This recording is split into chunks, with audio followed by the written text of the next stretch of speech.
আমরা আপনারা জানেন যে উত্তরার মাইলস্টোন স্কুলের যে ট্র্যাজেডি, সেই ট্র্যাজেডিতে আমাদের ন্যাশনাল বার্ন ইনস্টিটিউটের যে রোগীগুলো আসছে সেই রোগীগুলোর সম্পর্কে আমরা আজকে আমাদের ভাষায় দ্বিতীয় দিন আর এমনিতে তৃতীয় দিন আমরা পেশেন্টগুলোর সম্পর্কে আপনারা যে জানতে চাইছেন, সারাদিন বসে আছেন, আপনাদেরকে একটু কষ্ট হয়েছে, বেশ কিছুক্ষণ বসে আসেন, এই জন্য শুরুতেই আমি আপনাদের কাছে ক্ষমা প্রার্থী। কারণ আমাদের কিছু কাজকর্ম ছিল রোগীগুলোর সম্পর্কে আমাদের গুছিয়ে নিয়ে সারাদিনের আমাদের মূল কাজ যেটা, যে রোগীদের আসলে চিকিৎসা সেবাটা নিশ্চিত করা, সেই নিশ্চিত করার একটা পর্যায়ে এসে তারপরে আপনাদেরকে আমরা জানাচ্ছি। এবং এই যে পয়েন্টগুলো আমরা তো প্রতিদিনই জানাবো, কিন্তু নতুন যে তথ্যগুলো আসবে সেগুলোই আমরা আপনাদেরকে জানানোর চেষ্টা করব।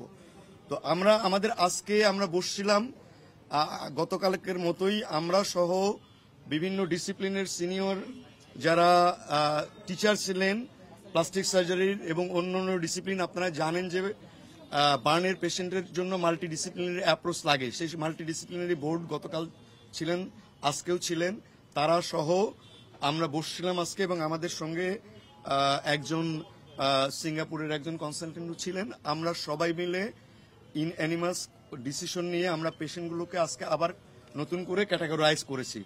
সেই ক্যাটাগরি সম্পর্কে আপনাদেরকে আমরা জানাতে চাই। সেই ক্যাটাগরির মধ্যে আমাদের আজকের যে ফাইনাল আউটকাম, সেটাতে ক্রিটিক্যাল পেশেন্ট আছে এই মুহূর্তে 8 জন, আর সিভিয়ার ক্যাটাগরিতে আমাদের পেশেন্ট আছে 13 জন, আর বাকি পেশেন্টগুলো আছে আরো 23, সেটা হচ্ছে ইন্টারমিডিয়েট ক্যাটাগরিতে। অর্থাৎ মোট 44 জন রোগী এই মুহূর্তে আমাদের ন্যাশনাল বার্ন ইনস্টিটিউটে আছে, ভর্তি হিসাবে আমাদের কাছে। এরপরে যদি আপনাদের কোনো প্রশ্ন থাকে, 44 জন পেশেন্ট এই মুহূর্তে আমাদের ইনস্টিটিউশনে ভর্তি আছে।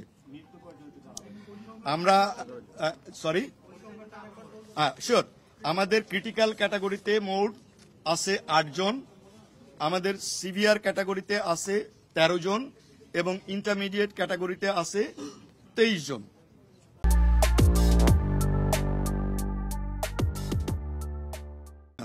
আমরা আসলে আজকে আমরা যেভাবে প্রসিডিংস গুলো করতেছিলাম, আমরা নিজেরা যেভাবে আলোচনা করছিলাম বা পেশেন্টের ম্যানেজমেন্ট করছিলাম, সিঙ্গাপুরের যে ভদ্রলোক আসছেন উনি আমাদের সঙ্গে বসছিলেন।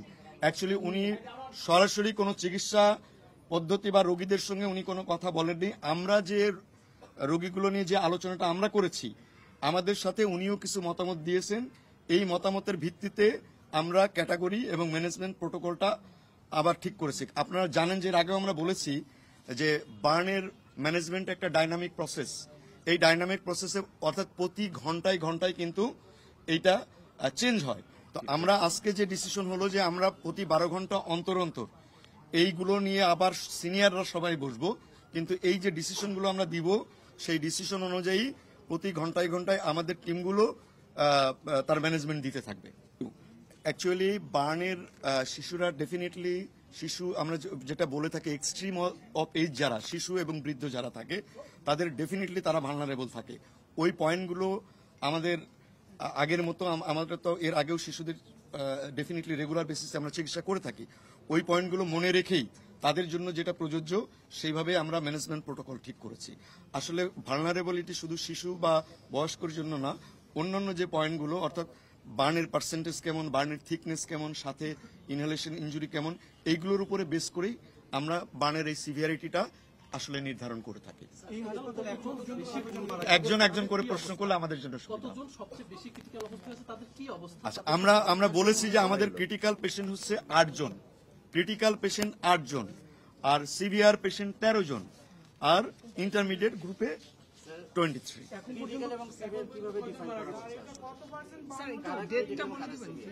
আচ্ছা, একজন ডেথ জানতে চাইছে। আমাদের এখানে এই মুহূর্তে মানে আমাদের গতকাল পর্যন্ত ছিল 10 জন, তারপর গতকাল রাত 12টা 15 মিনিটে আরেকজনের মৃত্যু হয়েছে। সর্বমোট মিলিয়ে আমাদের হসপিটালে আসার পরে 11 জনের মৃত্যু হয়েছে। আচ্ছা, সিঙ্গাপুর থেকে যিনি এসছেন ওনারা মানে আমরা যে বার্নের প্রোটোকল জানেন যে সারা পৃথিবীতে প্রায় একই রকম। তো আমরা যে ডিসিশনগুলো নিচ্ছি সেই ডিসিশনের সঙ্গে উনি আমাদের সঙ্গে শেয়ার করেছেন ওনার কিছু ডিসিশনও আমাদের সঙ্গে শেয়ার করেছেন। একসঙ্গে আসলে এটা কোনো একক বা ব্যক্তিগত ডিসিশন না, আমাদের টোটাল যে এক্সপার্ট প্যানেল, সেই প্যানেলের সমস্ত সদস্যের মতামতের ভিত্তিতে ওনারও কিছু মতামত আছে, সেই অনুযায়ী আমরা চিকিৎসা গুলো চালাবো। প্রোটোকল সেম, এই কথাটা আমরা বলেছি। ওনারা আমরা প্রত্যেকটি পেশেন্টকে, আমরা আজকে সারাদিনে প্রত্যেকটি পেশেন্ট সময়টা নিয়েছি আমরা এই জন্য ইন্ডিভিজুয়ালি প্রত্যেকটা পেশেন্টের তথ্য আমরা নিয়ে আলোচনা করেছি, ইন্ডিভিজুয়ালি এভরি পেশেন্ট নিয়ে আলোচনা করেছি। আমরা আমাদের মতামত, ওনার মতামত এর ভিত্তিতে প্রত্যেকটি পেশেন্টের জন্য আলাদা আলাদাভাবে চিকিৎসা, অর্থাৎ কিরকম ড্রেসিং হবে, কারোর অপারেশন প্রয়োজন হবে কিনা, ওষুধের কোনো চেঞ্জ হবে কিনা, এইগুলো আমরা ক্যাটাগরাইজ করেছি, 1 নম্বর। আর 2 নম্বর হচ্ছে যে উনি কতদিন থাকবেন এই ব্যাপারটা এখনো ঠিক হয় নাই। এই ব্যাপারটা ওনার সঙ্গে আমরাও পরামর্শ করব, উনিও আসছেন। উনি যতদিন আমাদের সঙ্গে থাকতে চাইবেন বা মনে করবেন সেই বিষয়টা আমরা পরবর্তীতে আপনাদের জানাতে পারবো। ভারতের প্রতিনিধি টিমটা নিয়ে আমাদের সঙ্গে ইনফ্যাক্ট এটা নিয়ে এখনো কথা হয়নি। এইটা আসলে আমাদের মন্ত্রণালয়, পররাষ্ট্র মন্ত্রণালয় এবং আমাদের স্বাস্থ্য মন্ত্রণালয়ের ঊর্ধ্বতন কর্তৃপক্ষ এই বিষয়টা জানেন। আমি এই বিষয়ে আপনাদের আমি সংক্ষেপে বলি যে ক্রিটিক্যাল পেশেন্ট বলতে বোঝানো হয় যে পেশেন্টগুলো সবচেয়ে বেশি ইনজুরি এবং ঝুঁকির মধ্যে আছে। এই পেশেন্টগুলোর ক্ষেত্রে আমরা সবসময় বলে থাকি যে এই পেশেন্টগুলোর সম্পর্কে প্রেডিক্ট করা ভেরি ডিফিকাল্ট, তাদের ভালনারেবিলিটি অনেক বেশি। এই পেশেন্টগুলোকে ক্যাটাগরাইজ করি আমরা এই জন্য যে যাতে করে তাদের জন্য আমরা স্পেশাল ম্যানেজমেন্ট দিতে পারি। একদমই মানে এই পেশেন্টগুলোর পরিবর্তনটা ঘন্টায় ঘন্টায় হয়। এখন যে অবস্থায় আছে 1 ঘন্টা পরে হয়তো পরিবর্তনটা খারাপের দিকেও, আরো খারাপের দিকেও যেতে পারে, হয়তো স্ট্যাটিক থাকতে পারে অথবা একটু ইমপ্রুভমেন্ট হতে পারে। সেই কারণে এই পেশেন্টের যে কোনো ভালো বা খারাপ নিউজ মুহূর্তে মুহূর্তে চেঞ্জ হয়। এটা একেবারে সর্বস্তরের আমরা ক্রিটিক্যাল কন্ডিশন বলে থাকি। আর সিভিয়ার পেশেন্ট যেগুলো, সেই পেশেন্টগুলো এটা কিন্তু অনেক ক্ষেত্রে যে পার্সেন্টেজ অনুযায়ী হচ্ছে তা না, এই পার্সেন্টেজ সাথে থিকনেসটা কত বেশি। বেশ কিছু রোগী আছে আমাদের 40%-এর মধ্যে আছে, তারকেও আমরা ক্রিটিক্যালে নিয়ে যেতে হয়েছে, কারণ তার মেকানিক্যাল ভেন্টিলেশনে দিতে হয়েছে এবং সাথে অন্য ইনজুরিও অনেক বেশি। তো আর সিভিয়ার পেশেন্টগুলোর ব্যাপারে এটাই যে সিভিয়ার পেশেন্টগুলো আজকে যে এটা আমরা অ্যাসেসমেন্ট করলাম, 12 ঘন্টা পরে আমরা আবার তার অ্যাসেসমেন্টে হয়তো কিছুটা ভালোর দিকে যেতে পারে, কিছু পেশেন্ট খারাপ হতে পারে। ভালোর দিকে যে পেশেন্টগুলো যায় সেগুলো আমরা একটু স্টেপ ডাউন করি, যে পেশেন্টগুলো একটু খারাপের দিকে যায় তাদেরকে আবার আমরা অ্যাগ্রেসিভ ট্রিটমেন্টের দিকে যাই।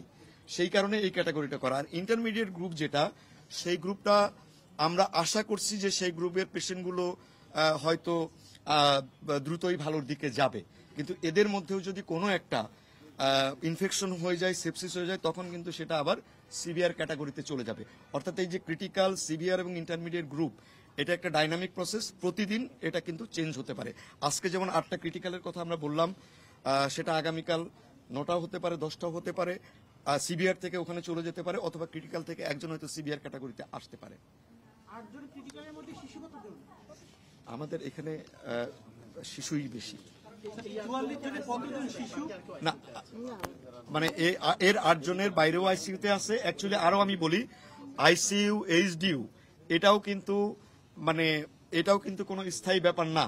হ্যাঁ, যে পেশেন্টটা মানে আইসিইউ আর এইচডিইউ অনেকটা কাছাকাছি, অর্থাৎ যে কোনো সময় এই রোগীটাকে আইসিইউতে যেতে পারে, যে কোনো সময় আইসিইউতে, এইচডিইউতে আসতে পারে। এটা খুবই মানে জরুরি বিষয় না। আইসিইউ আর এইচডিইউর ম্যানেজমেন্ট প্রোটোকল প্রায় সেম। পার্থক্যটা হচ্ছে আমরা অনেক সময় ভেন্টিলেশন দেওয়ার জন্য আইসিইউতে নিই, কিন্তু এটা মনে রাখবেন ভেন্টিলেশন ছাড়াও কিন্তু আইসিইউ শব্দটার অর্থ কিন্তু ইন্টেনসিভ কেয়ার। সেটা শুধু ভেন্টিলেশনের জন্য না, লাইফ সাপোর্টের জন্য না, তার যে মনিটরিং গুলো, সেই মনিটরিং গুলো ইনভেসিভ ভাবে হয়। সেই কারণে বিদেশি ডাক্তার অনেকে বলেছেন যে এরকম কোনো কিছু বলেছেন যে আমাদের ল্যাকিংস আছে, কোনো না। ধন্যবাদ। আমাদের সঙ্গে যিনি কথা বলেছেন উনি মোটামুটি ভাবে আমাদের মানে এই ব্যাপারটা নিয়ে উনি আগেও ওয়াকিবহাল ছিলেন, কারণ উনি নিজেও আমাদের সঙ্গে একসময় কাজ করেছেন, আমরা একই সঙ্গে কাজ করেছি। যে ভদ্রলোক এসছেন, তো উনি জানেন এটা, এবং মানে উনি আসার আগেই আসলে আমরা তাদের সঙ্গে কিছু বিষয় শেয়ার করেছি। একটা প্রশ্ন উত্তর শেষ না করলে তার একটা প্রশ্নের উত্তর দিতে পারবো না। তো উনি আমাদের প্রাইমারি পরিকল্পনা নিয়ে উনি যথেষ্ট আমাদের সঙ্গে একমত পোষণ করেছেন, তবে কিছু কিছু জায়গাতে উনি আমাদেরকে যেটা বলেছেন যে ম্যাস ক্যাজুয়ালিটির ওনার একটা অভিজ্ঞতা আছে তাইওয়ানে অনেক শিশুদের ক্ষেত্রে, তো উনি ওইখানে কিছু পরামর্শ আমাদের দিয়েছেন, আমরা ওইগুলোই ফলো করছি। ওইগুলো হয়তো আরেকটু ভালোভাবে আরেকটু ক্যাটাগরি করে আমরা ওইটা ফলো করছি।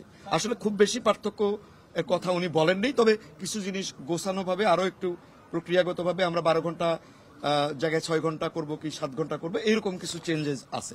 বাইরে যাওয়ার জন্য তো রেফার বা এরকম বাইরে যাওয়ার জন্য এখন পর্যন্ত উনি কোনো কথা বলেননি। উনি ওই যে আমাদের পরামর্শ, এটা আমরা প্রতি 12 ঘন্টা পর পর অ্যাসেস করব, অ্যাসেস করে মোটামুটি একটা ধারণা আমরা সবাই মিলে নিছি আগামী 48 ঘন্টা আগে হয়তো এই ডিসিশনটা আমাদের পক্ষে কারোর পক্ষেই ফাইনালি বলাটা বোধ হয় সম্ভব হবে না। আমরা এই বিষয়ে আসলে বলতে পারবো না। এই বিষয়টা একেবারে আমাদের পররাষ্ট্র মন্ত্রণালয় এবং আমাদের স্বাস্থ্য মন্ত্রণালয়ের ঊর্ধ্বতন কর্তৃপক্ষ বলতে পারবে। আমাদের প্রয়োজন বলতে দেখেন, এরকম একটা ম্যাস ক্যাজুয়ালিটিতে এরকম এটা কিন্তু একটা ন্যাশনাল এবং ইন্টারন্যাশনাল বিষয়, এবং বাচ্চারা কিন্তু অসুস্থ। আমরা যদি আমাদেরকে যে কোনো বিষয়ে অনেক জায়গা থেকে, ইন্ডিয়ান, আমেরিকা, চায়না, বিভিন্ন জায়গা থেকে, আমাদের বাংলাদেশেরই অনেক বিশেষজ্ঞ আছে, তারা কিন্তু আমাদেরকে বিভিন্নভাবে সহায়তা করতে চাচ্ছেন, এবং যে কোনো চিকিৎসা সংক্রান্ত বিষয়ে যে কোনো সহায়তাকে আমরা একটা গুড জেস্টার হিসেবে ধরি এবং আমরা সবাইকেই সম্মান করি। কিন্তু এই মুহূর্তে আমরা যে প্রোটোকল নিয়ে আগাচ্ছি, আমরা মনে করি যে এই প্রোটোকল নিয়েই আমাদের সামনে আগাবো। ভবিষ্যতে যদি এই বিষয়ে কেউ সুপরামর্শ আমাদের দিয়ে থাকেন এবং আমরা যদি মনে করি সেটা আমাদের রোগীদের জন্য ভালো হবে, ডেফিনেটলি এই ব্যাপারে আমরা মোটেই ইগোইস্টিক নই। চিকিৎসার ব্যাপারে, একটা বাচ্চার ভালো হওয়ার ব্যাপারে কোনো সুপরামর্শ অবশ্যই আমরা বিবেচনায় নিব। আমরা যে কোনো পরামর্শ আসলে আমরা সবাই মিলে একটা বসে যদি কোনো চেঞ্জ করতে হয়, করলে যদি আমাদের বাচ্চাদের জন্য ভালো হয়, অবশ্যই আমরা সেটা করব। এখানে ইন্ডিয়া, পাকিস্তান, বাংলাদেশ, তুরস্ক বা আসলে কোন দেশের ক্ষেত্রে আমরা ইয়ে করব না। আমার মনে হয় ধন্যবাদ, আপনারা অনেক কষ্ট করছেন। আমরা আবার আপনাদের সঙ্গে কথা বলবো। মেডিসিনের ক্ষেত্রে স্যার কোনো প্রবলেম ফেস করছেন কিনা? না, প্লিজ, হ্যাঁ, শিওর। ফেসবুকে ছড়িয়েছিল যে বি নেগেটিভ বা এবি নেগেটিভ রক্তের আমাকে আমার বন্ধুরা জিজ্ঞেস করেছেন যে আমি যেহেতু এখানে আছি এটার সত্যতা কতটুকু। না, ধন্যবাদ আপনাকে। আমাদের মাত্র একজন পেশেন্টের ও নেগেটিভ ব্লাড আছে, আর সব পজিটিভ। আর নেগেটিভ ব্লাডেরও বিষয় যেটা আছে সেটা আমাদের কাছে আছে। ধন্যবাদ। আমার মনে হয় না এই মুহূর্তে আমাদের রক্তের কোনো দরকার নাই। ওষুধ এবং স্যালাইন আমাদের পর্যাপ্ত পরিমাণে আছে, এই বিষয়ে মোটেই কোনো সংকট নেই। আমি মনে করি আপনারা অনেকক্ষণ ধরে কষ্ট করছেন, ধৈর্য ধরছেন এই গরমের মধ্যে। আপনাদেরকে আবারও ধন্যবাদ জানিয়ে আমরা আপনাদেরকে প্রতি ঘন্টায় আপডেটগুলো আমাদের মন্ত্রণালয় থেকে যাবে, এবং আমরা যদি নতুন কিছু পাই আগামীকাল যদি আপনাদের জানানো হয়, আমরা কয়েক ঘন্টা আগেই আপনাদেরকে জানাবো যে কি বিষয়ে। আমার মনে হয় যে আমরা বাচ্চাদের চিকিৎসার প্রতি সম্মান দিই সবাই। আমি বিশ্বাস করি আপনারা প্রত্যেকেই যারা আছেন তারা এই বিষয়ে ওয়াকিবহাল, যাতে আমরা চিকিৎসা সংক্রান্ত কাজগুলো নির্বিঘ্নে করতে পারি।